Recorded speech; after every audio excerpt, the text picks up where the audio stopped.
今集咧，我哋講下呢個強者啊，佢個人脈要了解清楚人脈個基本個意思係咩 ？connection 係咪？係咪即係手機越多人，你識嘅人越多就越有用咧？係嘛？錯，好多人就係誤解咧，就係話哇，識得越多人越好，係嘛？去參加啲唔知咩商會啊、聚會啊，一紮人喺嗰度，跟住你識晒佢哋，攞晒卡片，係咪就係等於有用咧？其實完全錯晒，人脈唔係等於收集卡片。應酬食飯，道理好簡單。如果你本身係冇價值嘅話，就算識再多、再有資源嘅人，再有錢、再有剩嘅人，都只不過係一面之緣啊！人脈本身咧係咩嚟噶？係價值嘅交換啊！如果一間超級市場，佢啲嘢係溶溶爛爛嘅，係過期嘅食品，開到幾大你都唔會幫襯啦，就係咁簡單，係咪？如果你只係一堆草啊，你有幾多草都冇用啦，大佬，係唔會有蜜蜂嚟採蜜噶。所以人脈係重視呢個關係嘅結構，唔係數量。呢個咩結構啊？講嘅就係話認識100個普通嘅人，隨時都不如認識一個高價值嘅合作嘅夥伴。呢個人係咪啊？重要嘅唔係你識邊個，而係你身邊。你自己身處喺咩位置，可以創造到乜嘢嘅價值，可以調動到啲乜嘢嘅資源，係嘛？所以話咧，打造高質量嘅呢個人脈嘅 connection， 呢個 network 係有用嘅 network， 有3大策略。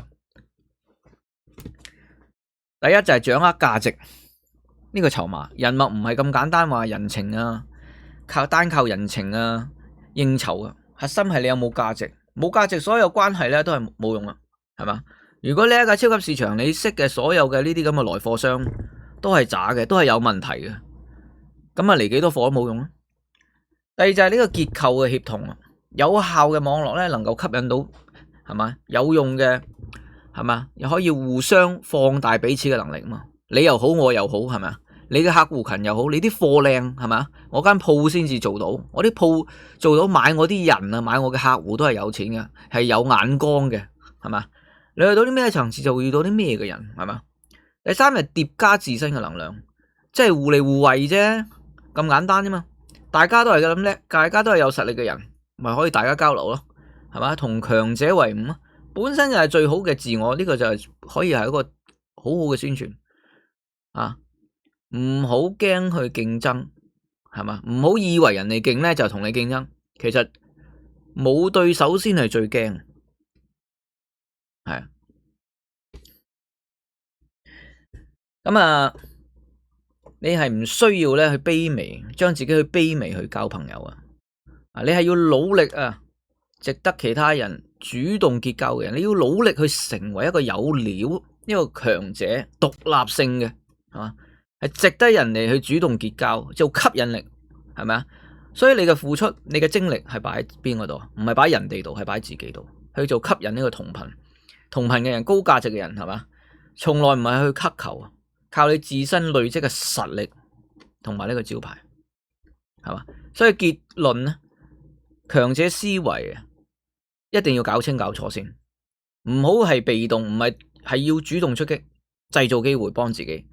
學識咧點樣去適合咧去做，幫自己省靚個招牌，自我營銷，係嘛？建立於自己清晰價值嘅標籤，係嘛？搞清楚對方客戶係咪想要你啲嘢先啦，係咪啊？如果唔係，你係咁講係咁 sell 冇用啦。對方可能係食齋嘅，你係咁賣肉做咩咧？你賣幾靚嘅肉都冇用啦，人哋食齋嘅大佬，你搞清楚先啦，係咪啊？第三就掌控好自己嘅情緒，已經講過啦，係嘛？建立一個邊界，係嘛？你唔係 cheap sell 噶，係咪？唔好代入呢啲恐懼，係嘛？係咁自己壓價，就以為人哋會幫襯，係嘛？你越壓價，人哋越覺得你 cheap，越覺得你可以更平，係嘛？所以唔好代入呢種恐懼、自卑、弱者陷阱，係嘛？你驚，你驚啫嘛？你就係驚人哋唔買咯，係咪？所以明白人脈呢個底層。第四就係咩？頭先講過就係呢個人脈嘅網絡 network 呢個邏輯，係嘛？持續提升自我價值先係一切嘅根本。弱者永遠咧都係個局勢係明顯啦。弱者永遠係等咩咧？係等運到，等呢個局勢先至運到，先至行動，咁死啦！強者唔係，係趁住局勢仲未開始嘅時候就率先入局，搶住舞台為自己發光。咁啊，一連幾集已經講咗呢啲強者嘅基本功係嘛？如果你係中意今次嘅分享咧，記得點 like、訂閱、分享出去。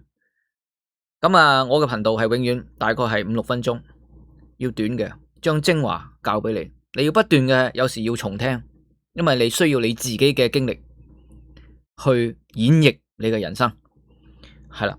同埋我係絕對唔會用 AI 嘅，所以有時會講得甩咳，請大家包容。下集再見。